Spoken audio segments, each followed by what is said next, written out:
Naghiusa karon ang kabaranggayan o kapulisan sa pag-implementar sa curfew sa dakbayan sa Talisay. Si Lian Singkulan sa report.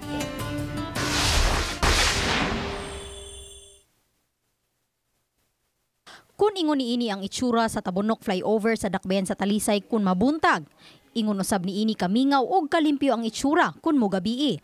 Parte lang kini sa pagpatuman sa curfew sa dakbayan sugod alas 10 sa gabii hangtod na sa alas 5 sa buntag diin tipik ang maong lakang batok sa hulga sa COVID-19. Last night I conducted a roving at around 9 p.m. wala na kayo itao sa gawas, no? So that is an indication that people understand. Lakip usab sa gipang susi ang mga food and drink related establishments, shopping malls, spas ug mga parlors diin kinahanglan nga sirado na kini alas 9 sa gabii. Right now, we are still very lenient, meaning badlong lang. Very soon we are going to implement the curfew ordinance and they will really be arrested if they resist the instruction.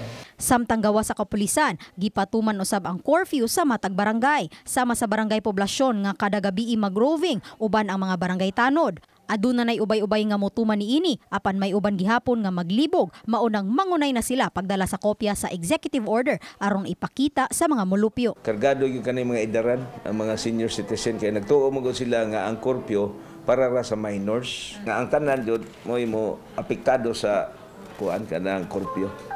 Nalatad usab sa kopya nga kinahanglang may first alarm nga himuon matag alas 9:45 sa gabii. Maunang usa sa ilang gipahimuslan karon mao ang ilang public address system. Isip first alarm matag alas 9:45 sa gabii mo pwesto dinhi ang barangay kapitan aron patingugon ang public address system.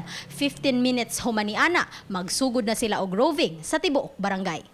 Pinaagi niining mga trumpa nga anaa sa third floor daw madungog ang alarma sa curfew maunang di na sila tantong maglisod sa pagpamadlong sa mga residente. Uban ni Renate Quiñones, Lian Singkulan, Balitang Bisdak.